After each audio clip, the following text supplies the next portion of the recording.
Order! Order! You are an incorrigible delinquent at times. Behave yourself, man!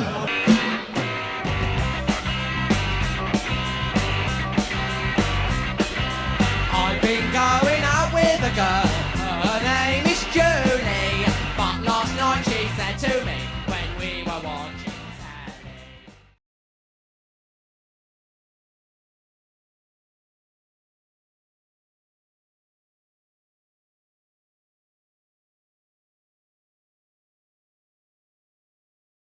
And if you don't listen to this radio programme on a regular basis, then there is some really big news coming out of the Brexit negotiations. If you do, then you will have known it was coming.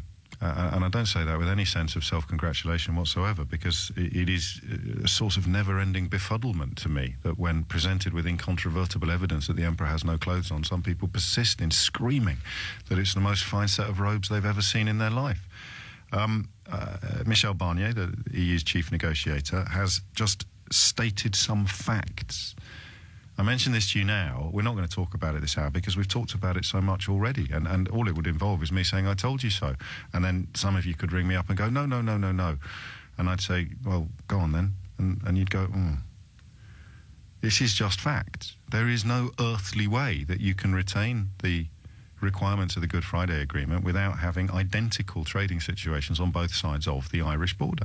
If you're going to have different trading situations on both sides of the Irish border, you need to have a hard border in place. So the Good Friday Agreement is already shot to pieces, and the notion of having frictionless trade between the two territories is palpably absurd.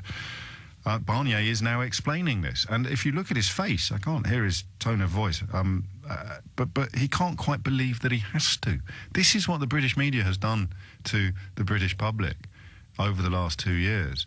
He can't quite believe that he has to explain this stuff, because he knows not just that a significant swathe of the population is living in complete ignorance sounds rude. Just denial sounds ruder, so we'll go with ignorance of the facts. He's explaining it with the air of a kind of bemused parent. Why have you done it again? Here are the facts. And the second element of it is, you know what happened today? He got told that they were supposed to be having a meeting, but they couldn't have a meeting because there'd been a diary clash with the person he was supposed to be meeting with, which very simply translates as, there's no point us having a meeting about moving on to the next stage because the Cabinet can't agree about what their position is. But there are some things that are not open to dispute or interpretation, and Ireland and the transition period are the two at the top of the list. So Barnier has now explained the Irish situation with an air of a man who can't believe or quite understand why he has to. And the second element of it is if we do not get our collective arse in gear, pardon my French, they will cut us loose in March 2019 because they're not our enemies. They're not our war rivals historically. They are our former partners who now act in the best interests of themselves. So when previously we all acted in the best interests of each other, they now have a responsibility to their members to act in the best interests of their members. So it will, in the short term, cause them harm to cut us loose, but in the long term it would cause them a hell of a lot more to act in any way other than the one which Barnier has described. And he has now said, look, it's March 2019. It's practically March 2018. It's a year away. And our Cabinet can't agree on what our position is for a process that was voted for 19 months ago. So Barnier stands up today and can't quite believe that he's having to explain to us what we're doing. So if we do not come up with a workable deal, and by workable I mean something that Philip Hammond and Boris Johnson can agree on, i.e. not likely, there'll be no transition period, which, just off the top of my head, that'll be somewhere between 103 and 1,224 individual permits just to deal with the 75,000 British trucks that make journeys into the European Union.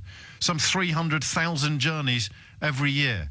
That's between 103, depending on what the job is and what the cargo is, between 103 and 1,224 permits a year. Just on trucking. just on haulage. But they keep telling you that it's all going to be fine. Or that, well, then we must just march away, we must just walk away. If we walk away in a year with no deal in place or treaty, with no transition period, we automatically cease to be signatories to these treaties. 70-odd treaties with other third countries. Countless treaties within the single market that govern things like transport. They could. I mean, I still can't believe that they would, but they could stop planes from taking off. Could is the crucial word here. Legally, feasibly, plausibly, possibly. And as he continues to speak, it's increasingly clear that he can't quite believe that we don't get it yet. But of course, anyone who listens to this programme has a better understanding of just how widespread this denial and ignorance is than almost anybody else, any other consumer of any other British media outlet. Because what we do on this show is we come up again and again and again and again against what happens when you examine the confidence. Why are you so confident? What do you think is going to... What are the laws? Why did you... And the more you examine it, and it gives me less pleasure than it used to do as the D-Day gets ever closer, nobody's ever got a leg to stand on, ever. Don't think that Johnson or Rees-Mogg or Hannon or any of these characters would be any different. What's going to happen in Ireland? I said to you in May of 2016, just ask them all what's going to happen in Ireland. I told you I'd been on the seafront at Wells Next to Sea, and I had a frank exchange of views while the kids were buying ice creams with an old fella in plum trousers and a Panama hat, lovely old boy. I said, what's going to happen in Ireland? Oh, don't you worry about that, old boy. I said, well, no, I do worry about it because, you know, it's quite a big deal. And the people in Northern Ireland are actually, you know, part of the United Kingdom. What's going to... Oh, we'll work something out. We've just got to take back control. And I didn't get cross as such, but neither did I kind of chuckle along. This is May 2016. I came back and told you the following Monday what's going to happen in Ireland, and I still don't understand why it's now coming as a shock to people. Well, I understand why. It's because of the immense amounts of money, effort and editorial corruption that's gone into just fibbing, lying, denying and obfuscating. And it's not a question of picking a side. Well, I suppose it's a question of picking a side where you have facts on one side and untruths, or at best feelings, on the other. The sooner the UK makes its choices, the better. We can't make these choices because the Cabinet can't agree with each other. Because on one side of the Cabinet table, you've got the post-imperial denialists, led by the most self-interested politician in living memory, Boris Johnson. And on the other side of the Cabinet table, you've got the uncharismatic pragmatists, led by, it would seem, if we're reading the runes correctly, by the Chancellor of the Exchequer, Philip Hammond, a man whose attention to detail earned him the nickname Spreadsheet Phil. But detail is the enemy of Brexiters because detail is built upon knowledge and understanding, compromise and evidence. What's Boris Johnson got? Nothing. And that's why, when you see the clips of Michel Barnier later, you will marvel, as I do, at the fact that he has to explain it to the British people. A transition period after Brexit is not a done deal. That's the stern warning from the EU's chief negotiator, Michel Barnier, who's been talking of substantial disagreements with Britain over issues like citizens' rights and customs checks on the Irish border after Brexit, which he says will be unavoidable. So where does this leave the government's plans for a 2-year adjustment process for business? Our political correspondent, Michael Crick, reports. When Michel Barnier and David Davis walked up Downing Street on Monday, the pair almost seemed lovey-dovey. Yet today, 4 days of talks later, the EU negotiator warned the whole transition period is in danger and that if Britain wants to leave the single market and the customs union as stated, a hard border in Ireland is inevitable. It is important to tell the truth. A UK decision to leave the single market and to leave the customs union would make border checks unavoidable. Yet the British and Irish governments both insist there can be no return to a hard border in the interest not just of cross-border trade, but the 20-year-old peace agreement. Michel Barnier also warned today the transition period from March next year to December 2020 might not happen if three major disputes aren't resolved. First, whether EU citizens who come to live in Britain during the transition get the same rights as EU citizens now. Two, whether Britain can object to new EU laws agreed during the transition. And three, whether Britain would still take part in new justice and home affairs policies agreed during the transition period. The positions of the European Union are very logical, I think. The UK wants to enjoy the advantages of the single market, the customs union and common policies. It has, therefore, to accept all the rules and the obligations until the end of transition. That's only logical. It also has to accept the ineluctable consequences of its decision to leave the European Union, to leave its institutions and its policies. To be quite frank, if these disagreements persist, the transition is not a given. Talked a lot in the last hour about journalism. And there is going to be a question that will need to be answered. How could millions and millions of people, 19 months after voting for something, still not know what they voted for? And the latest chapter today, this chapter today is brilliant. I don't know how much you've come across this. People knew exactly what they were voting for. David Cameron and George Osborne explained repeatedly that we'd have to leave the single market and the customs union. Say people who spent the entire campaign describing David Cameron and George Osborne as barefaced liars. That, for me, is the very distillation of Brexit. Right there. People who told you David Cameron and George Osborne were liars, punting Project Fear, are now telling you that you knew you were voting to leave the customs union and the single market because David Cameron and George Osborne told you that that was what was going to happen. Yeah, but you called them liars. Well, yes, but, you know, they weren't liars. So they told you. But you told me that we could be like Norway or Switzerland. Yes, but David Cameron and George Osborne told you we'd have to leave the customs. Yeah, but you said they were liars. You came up with Project Fear to completely undermine everything they were telling us. You told us not to believe a word that they said. You can't turn around 19 months later and tell us we should have listened to them more. And that is the scenario which creates the forum into which Michel Barnier steps and has the incredible job of explaining to the British people, what the British government is doing or not doing. And well, I hesitate to throw this into the mix as well, but you heard what the Japanese trade minister said yesterday, didn't you? Yeah, well, you may not have done, actually. It depends what diet of news you're currently consuming. Japanese trade minister, in no uncertain terms, said yesterday, if there's no deal in place that allows us to continue trading pretty much as we are with the European Union, we'll just leave. Project Fear. I don't know what we do next. I don't even, I mean, what happens when reality can no longer be denied? What happens? Already seeing attempts to blame it on anyone other than the people that told you to do it. Blame it on the EU for being too tough in defending their members' interests when you voted to leave the EU because you didn't think the EU defended its members' interests. Okay, that works. Blame it on people who told you that it would be a bad idea because there's nothing worse than people who are proved right by events. Yeah, that'll work. Blame it on, I don't know, is Lily Allen around at the moment? Blame it on her? It's incredible. It really is.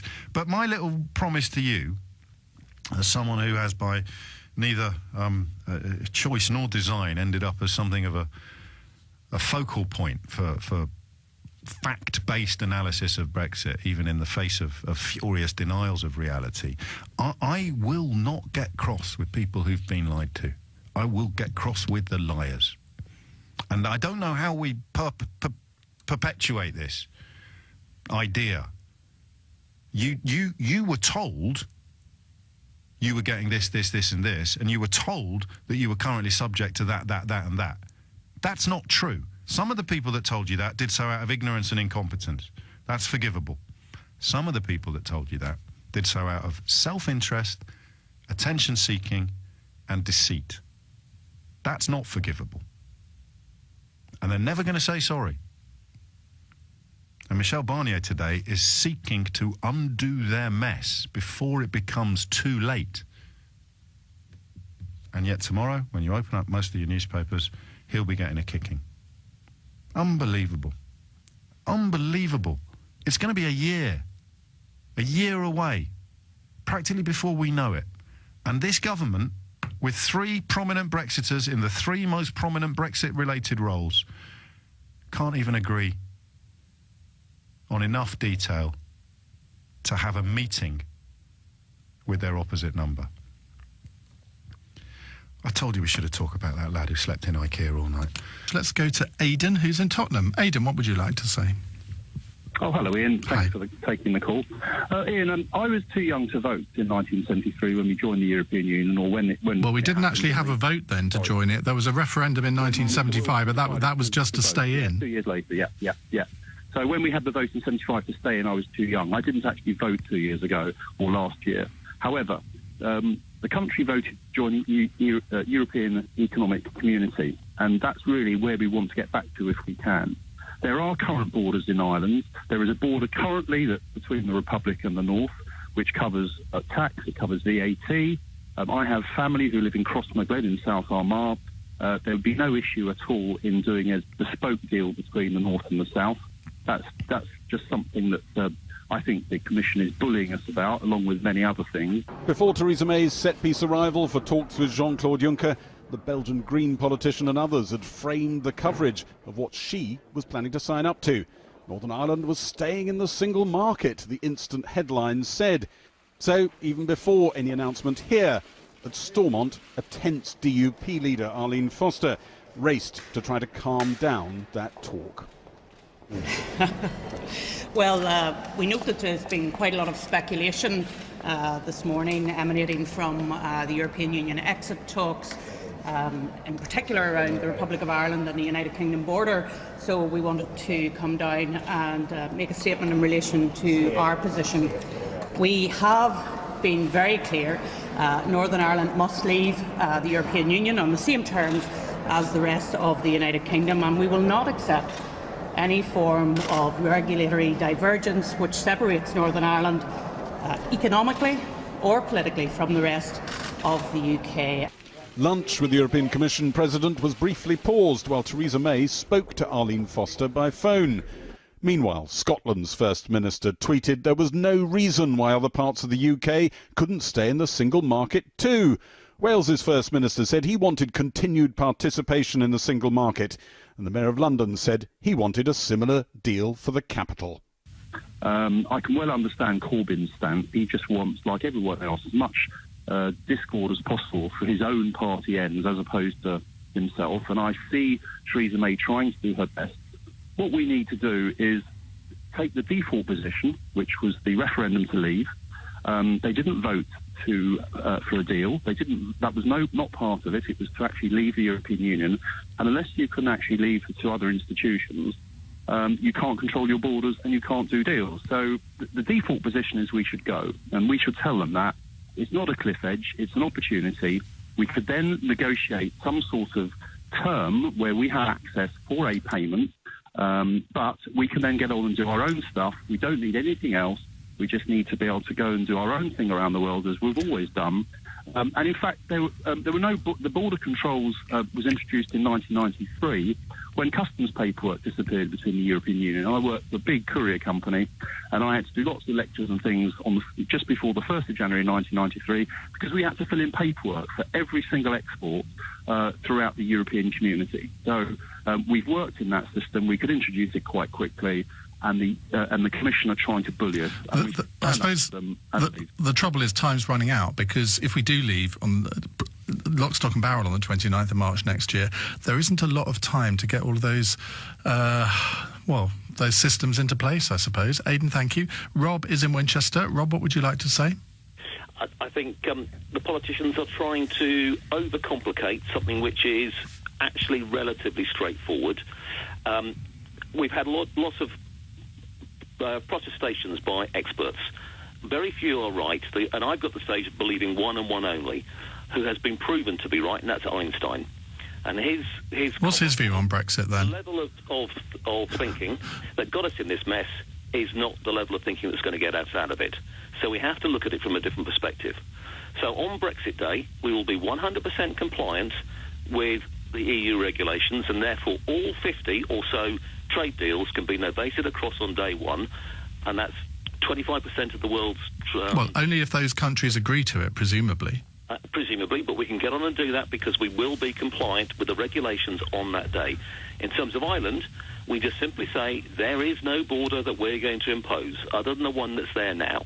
It copes with VAT, tax, corporation tax, and currency differences.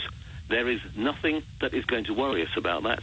And if there is a border needed, let the EU impose it in Ireland and see what happens. Exactly. I mean, that's exactly my view. I don't understand why everybody is getting obsessed about this border. The border, they say, will be frictionless. No physical checkpoints, no number plate checks. Instead, special customs arrangements to keep trade flowing across the Irish border after Brexit. The government's paper calls for a new customs partnership with no tariff implications. If the EU and Ireland don't go for that option, well, there's another plan exempting all small and medium-sized businesses. Kieran Jenkins has been on the border near Derry.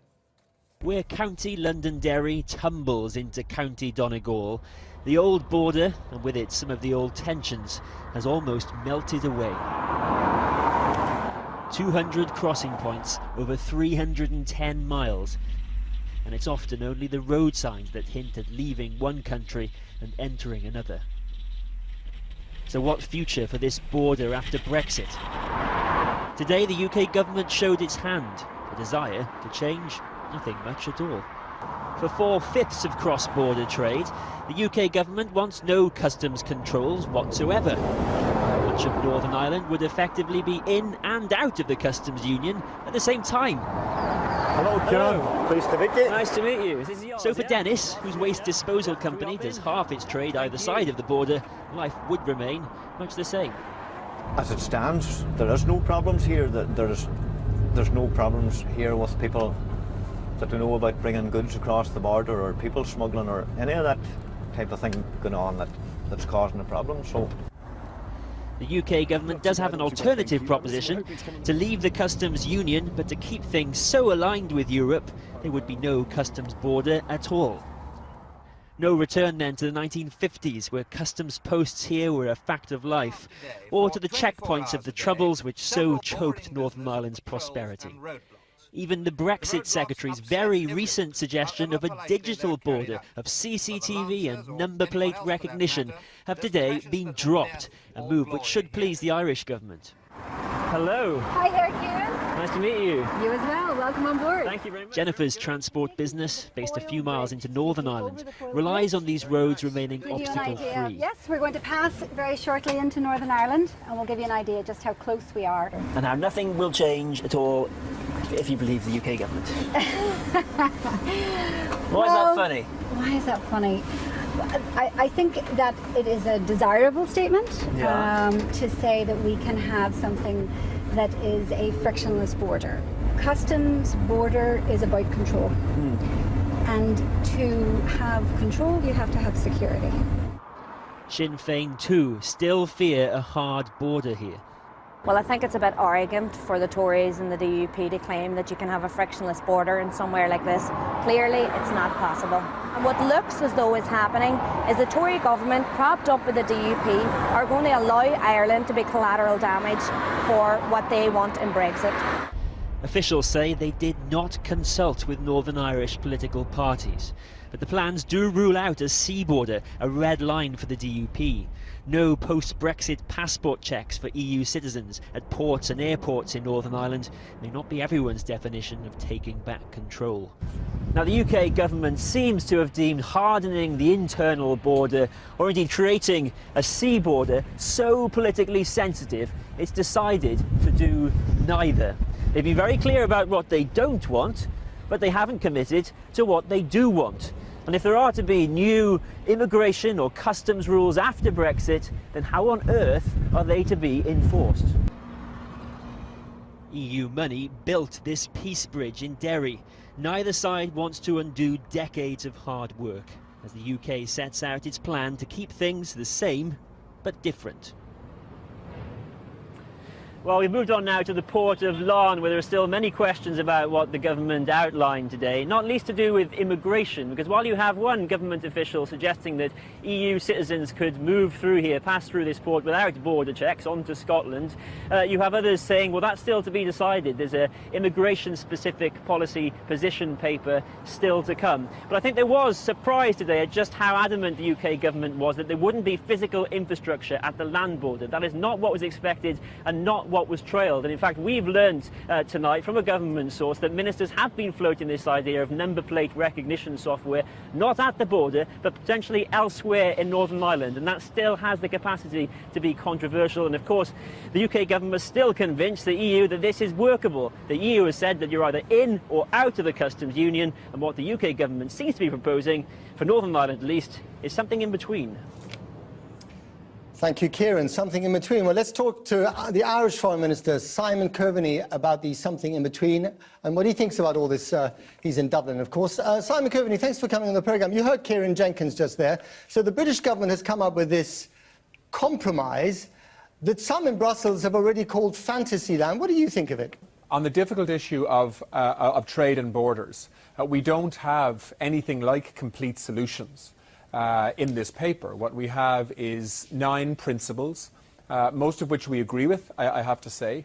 But it's a different matter turning those principles around committing to not having any border infrastructure in place for customs checks, which is welcome from our perspective, to actually delivering an outcome that on the one hand ensures that effectively the border on the island of Ireland remains invisible, but at the same time we protect the integrity of the single market in the European Union, and we allow the continuing free trade on the island of Ireland, whether that's managing animal health or whether it's services or indeed the movement of trade. But to be able to do both, but sorry to interrupt, we have for some time now. To be able to do both. Sorry, go on. To be able to do both, for the government to basically have some sense of a border, but at the same time keep it as fluid as possible. I mean, many people would say that is just delusional. You can't do it. And what they've proposed today, doesn't solve that problem. Yeah, I don't think it is possible to do it unless you effectively now allow Northern Ireland to become an extension of the customs union, or to have a partnership with the customs union that allows standards to be the same north and south of that border, so that you create equivalence in terms of standards and inspection system and food safety and health and so on, in order to allow the circumstances north of the border and south of the border to be equivalent, that allows Northern Ireland effectively to remain part of the customs union. It's a big challenge to achieve that legally. And of course, the British government is concerned that if you do that for Northern Ireland, then the relationship between Northern Ireland and mainland UK potentially becomes an issue as well. So these are not easy issues to resolve, which is why the British government has said that the final solution or outcome needs to be a unique political solution. We agree with that. That's the kind of language that Michel Barnier has been using for some time, and it's the kind of language that we continue to use in Ireland. But if they are not resolved, and this is an existential issue both for Northern Ireland and for you, if they're not resolved, would you threaten to use your veto over any Brexit deal that is the result of these negotiations in Brussels? Well, the role of Ireland is to effectively defend the interests of Irish people, north and south, and indeed in Britain. And we will do that. And so we are very much part of the EU negotiating team. Michel Barnier has been very focused and very tough in terms of protecting Irish interests to date, and I expect he will continue to be. What we have now for the first time is a detailed paper from the British government. A lot of very good content in that that's very welcome. But on the difficult border issues and trade issues, effectively it is very difficult to see free trade without Northern Ireland effectively remaining part of or closely connected to the existing customs union. I mean, that's exactly my view. I don't understand why everybody is getting obsessed about this border. The only difficulty, I suppose, is on immigration, because it could be that you could get into the Republic of Ireland and then cross the border into Northern Ireland, and therefore you are in Great Britain. Well, you're in the United Kingdom. Not an issue, because Ireland is not in Schengen. Therefore, Ireland is not going to let naughty, nasty people into Ireland.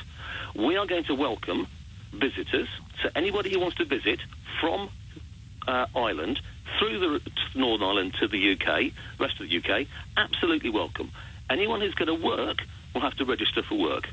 It's easy. We're only going to have good people coming. So you think that basically the politicians are just trying to complicate it for their own ends? Absolutely, 100%. Well, it's an interesting point of view. It is perhaps the most difficult of all conundrums to resolve. How do you preserve the illusion that the island of Ireland is more or less one country when it is, in fact, two? Fly into Dublin today, drive to Belfast, look around and drive back again, and bar the sight of the odd Union flag, you wouldn't see the join. That's the way the Irish want to keep it, and many Unionists too.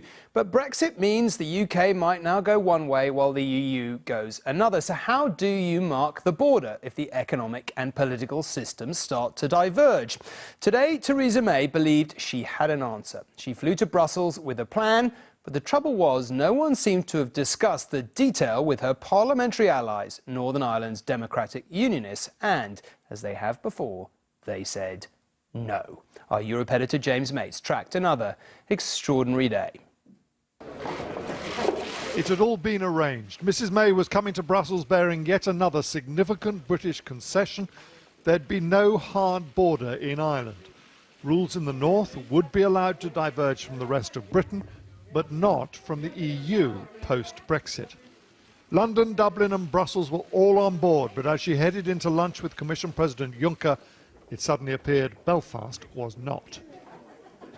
Far from it. Not for the first time in history, a Democratic Unionist leader declared that Ulster says no.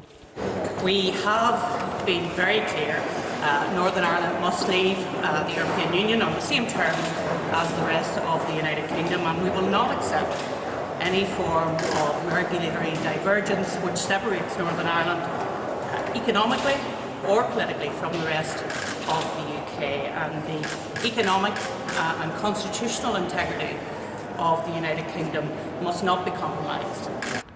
Cue an interrupted lunch, frantic phone calls to Belfast, and ultimately a joint appearance in which, rather than the triumphant announcement both sides had been hoping for, just a recognition they must now try again. It was not possible to reach a complete agreement today. I'm still confident that we can reach sufficient progress before the European Council of the 15th of December. This is not a failure. This is the start of the very last round. I'm very confident that we'll reach an agreement in the course of this week.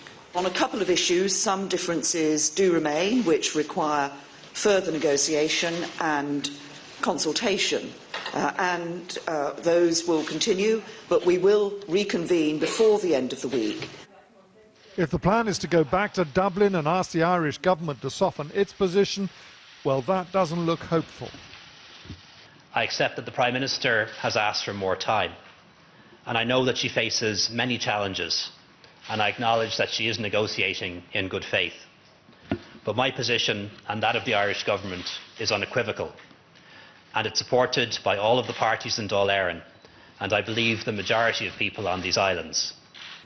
But in Brussels, leading Irish voices still believe that this political chasm can be crossed.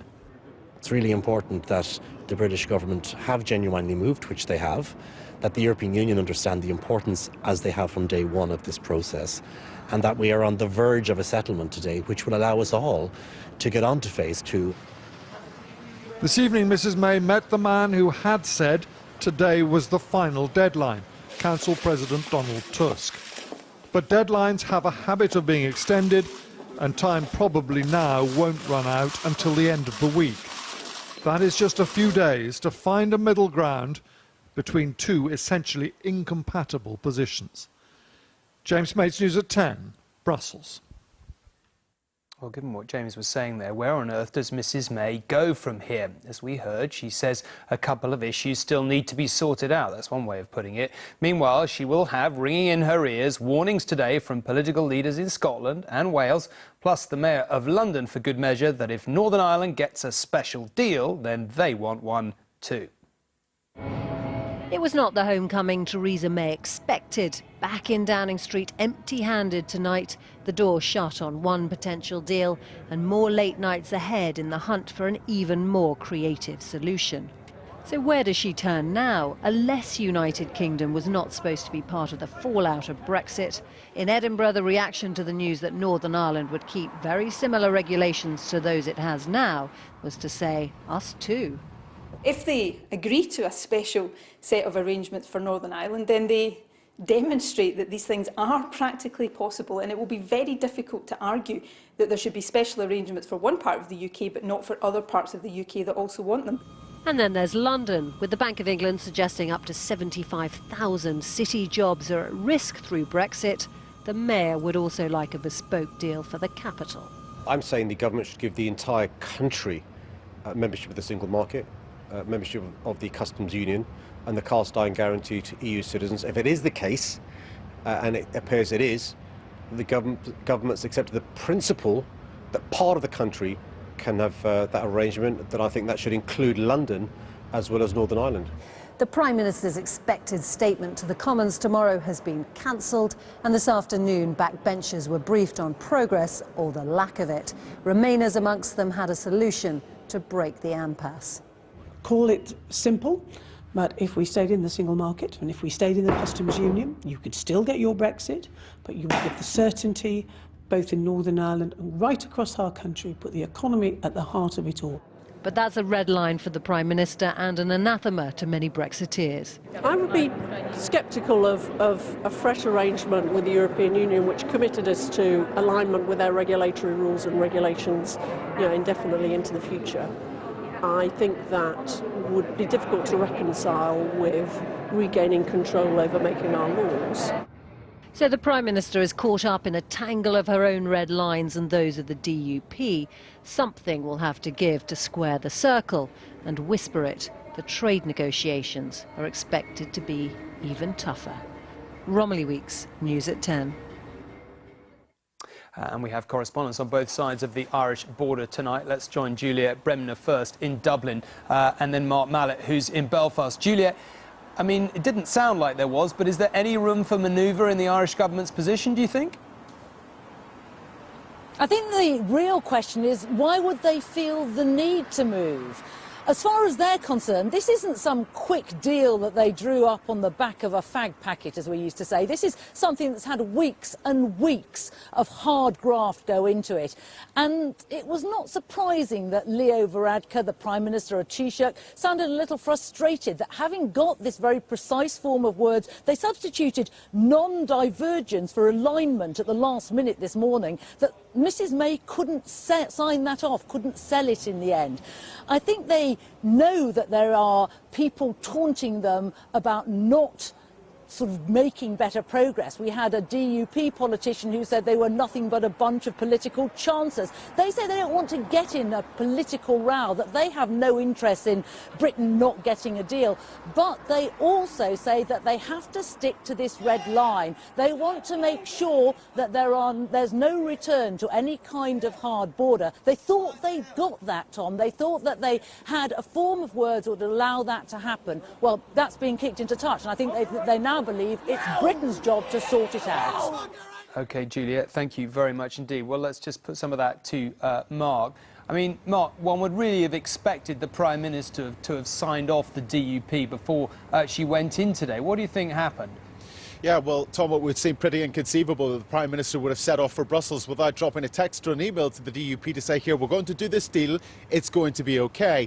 It would also seem pretty inconceivable that she would set off for Brussels to reach an agreement and then deal with the fallout afterwards, given that it is the DUP MPs who are propping up her government and keeping her in number 10. But whatever happened, the choreography all went completely out of sync, and that led to Arlene Foster reacting to that speculation this morning, reiterating her party stand stance, no political divergence, and reminding all concerned that the DUP are key players in all of this.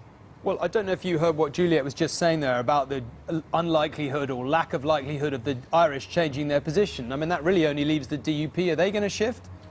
Well, they are tough and experienced negotiators, but in the Northern Ireland context, where deadlines come and deadlines go, timing is of the essence here, and someone will have to blink first if they are to try and square this Brexit circle. The DUP have not changed their stance in any way during these Brexit negotiations. So where we are tonight, and given today's events, I would say it's highly unlikely that it will be the DUP who will move anytime soon. OK, Mark in Belfast, thank you very much. Well, let's move on now to talk to James Mates in Brussels. James, another remarkable day in this process. The EU, in the form of Donald Tusk and Mr Juncker, was sounding pretty positive after it all. Is that realistic? Is there a chance of a breakthrough in your view? Well, I mean, the optimism is based on the fact that the British government has already moved so far to get this deal that they really can't quite believe it's going to fall down on this, particularly as this morning it was down in draft form. The wording had been altered and finessed. This lunch was just supposed to be a tying up of loose ends and then a political signing off on the whole thing. And then suddenly, right in the middle of the meal, Mrs May's off having to make a phone call and come back and say, look, it's simply not going to happen now. We're going to have more time. And, you know, I mean, they're watching this whole thing with considerable bemusement as, you know, during the day they hear the leaders of Scotland, of Wales, of London, the Mayor of London even saying, what Northern Ireland's been offered, we want it. At the same time as the Northern Irish are saying, what we've been offered, we absolutely don't want it. And then you've got London saying, well, you who want it, you can't have it. You who don't want it, you must have it. The British government, as they see it, is still negotiating amongst itself. It still can't decide what it wants. And they really don't believe that augurs particularly well for the trade talks, even if they get going in January.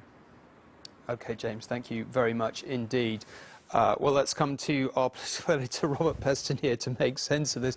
Now, look, you and I have lived through a few days like this, as James has there, and he was just talking about it. I mean, what do you make of it? Did she go not having squared off the unionists? What do you think actually happened?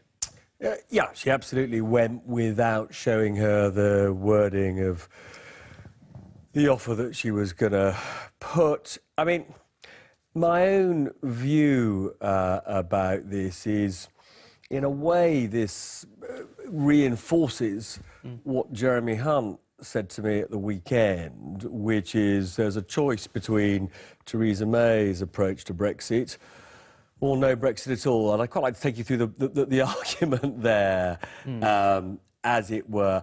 I'm not sure if she ever really in her heart believed, actually, that she would be able to get the DUP on board for this regulatory alignment that only applies to Northern Ireland, because that is to reintroduce the border in the middle of the sea.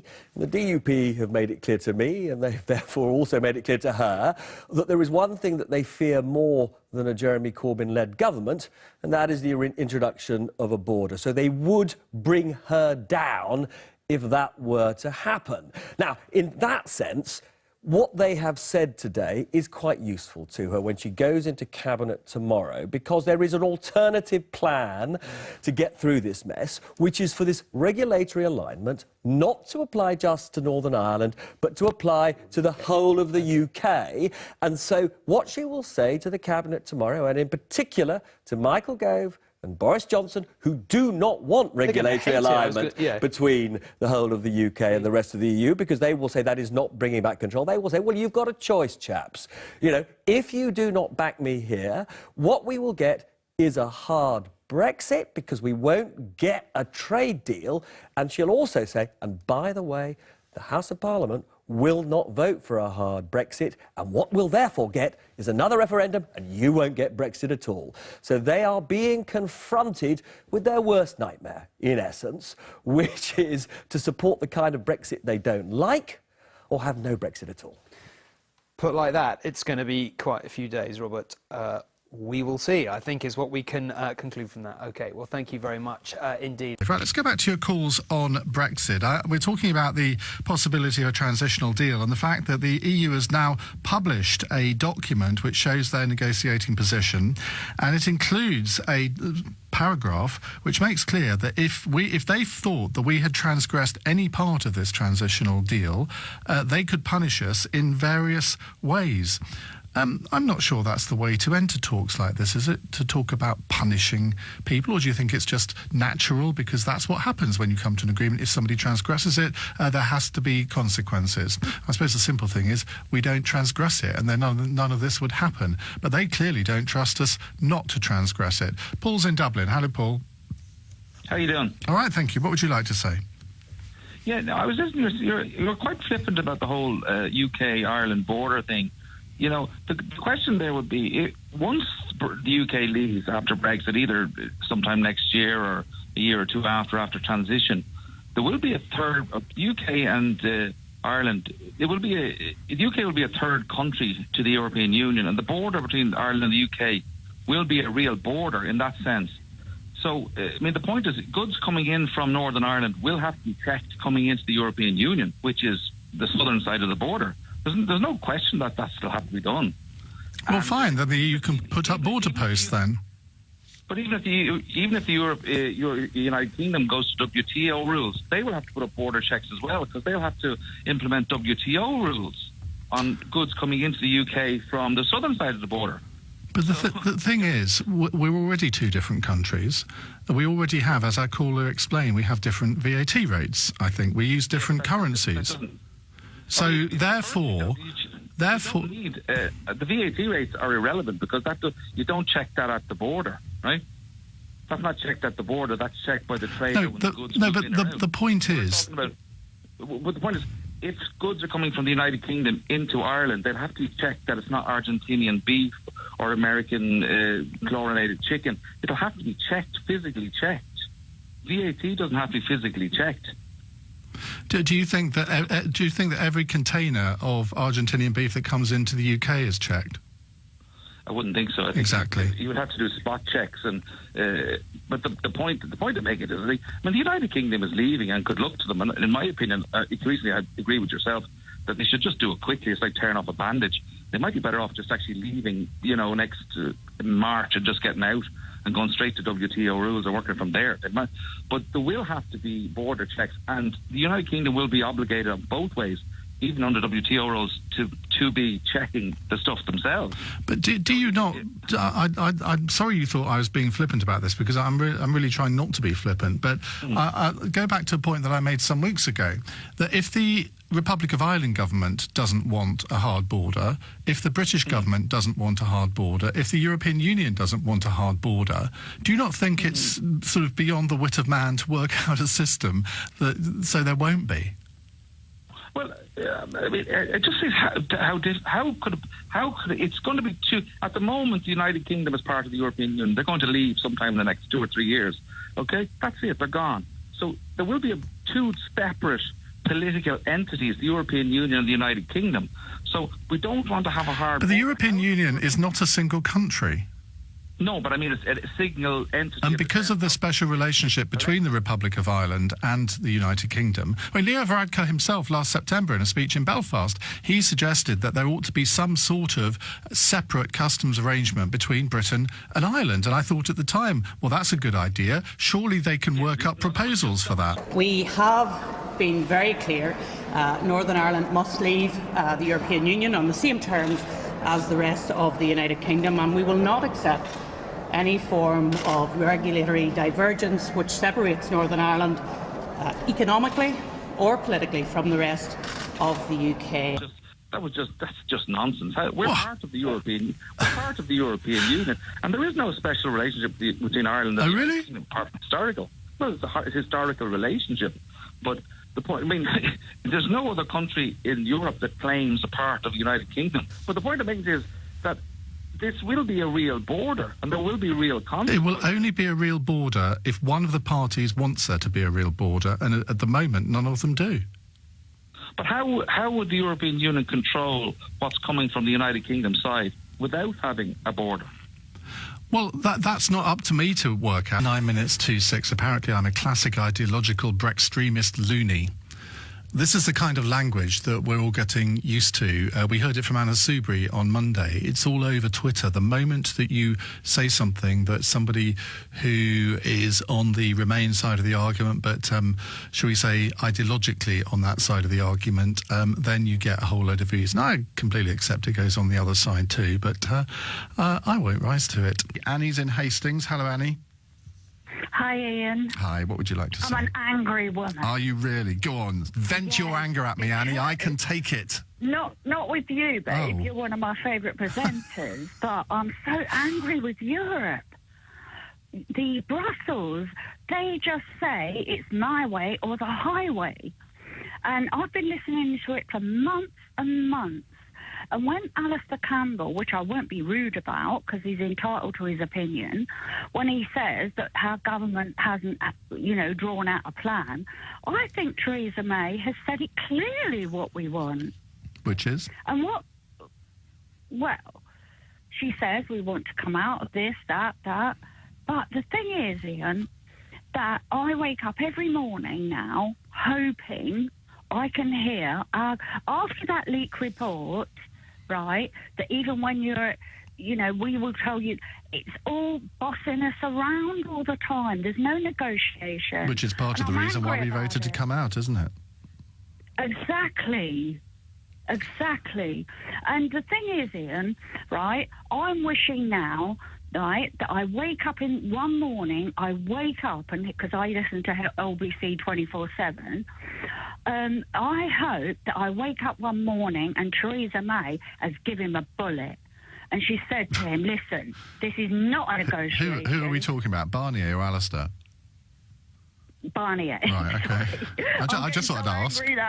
I'm getting so angry now, Barnier. I can't even stand his voice anymore, Ian. It's all he says is, you will do what we say, or you will do it my way. The clock is ticking. Yes, the clock is ticking.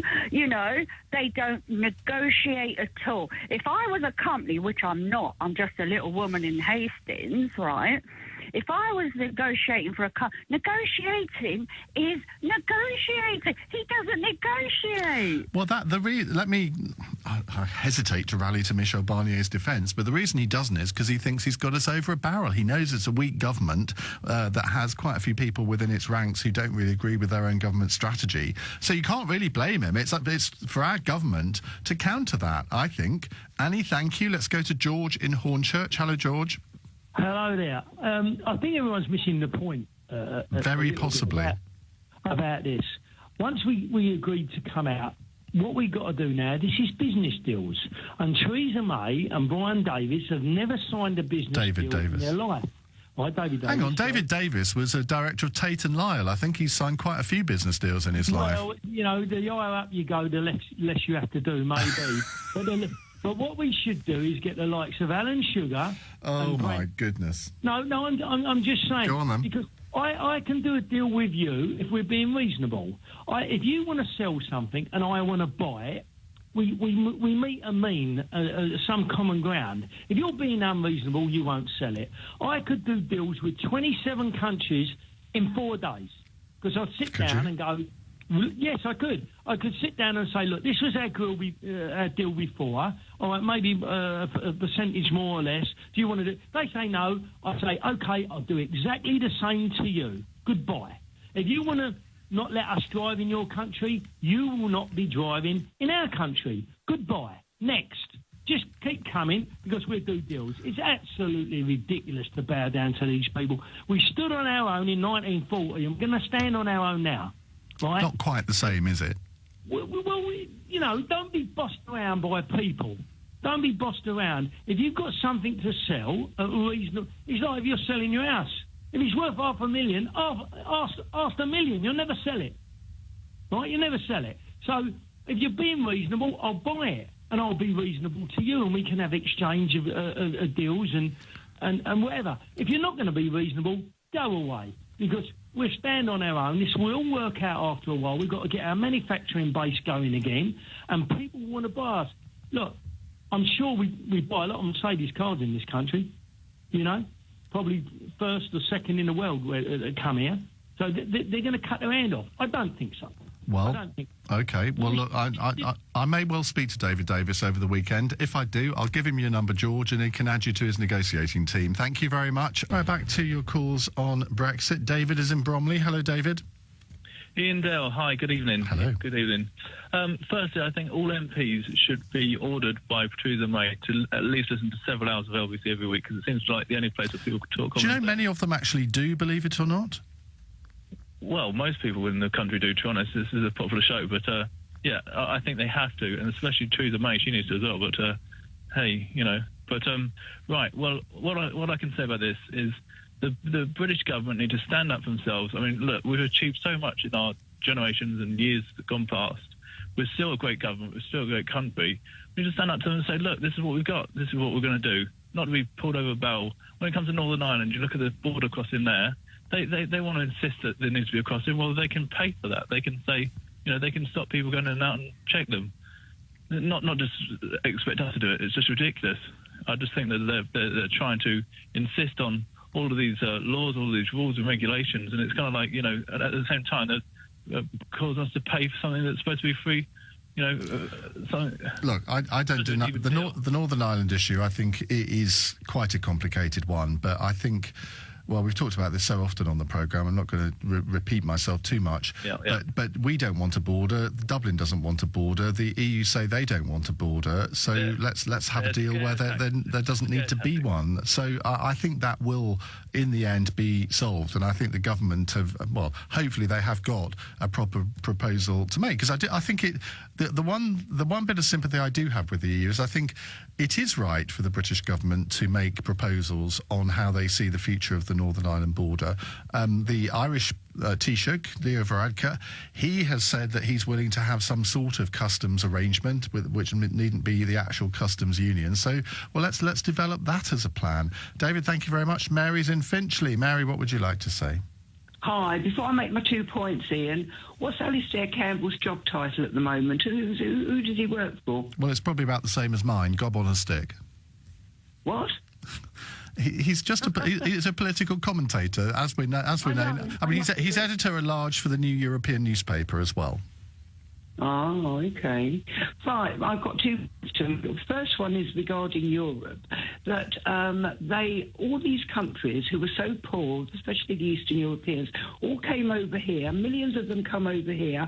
They use us. I feel that we've been used. Do you not feel we use them as well? No. Really? No, because how are we using them? Anybody comes here and they want to work, they get paid. We're not using them. Well, we are using them because we need them. But it isn't the point. They're choosing to come here in their tens of thousands. Yeah, because there are many British employers that need them to work for us, and we should be very grateful for that. No, it's not the point here. What I'm saying is they poured into our country because they wanted to be here for a better life for themselves. But now... And what's wrong with that?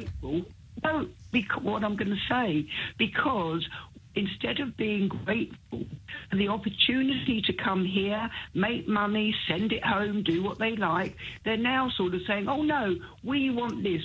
They're telling us what they want from us, and I don't think it's right. We've opened our doors to anybody, because we've had to, anybody who wants to. Well, Mary, if you listen to my programme a lot, you will have heard many people from Eastern Europe phoning in and saying how grateful they are to this country for the fact that they are here. We've given them a better standard of living than they could ever have hoped for in their own country.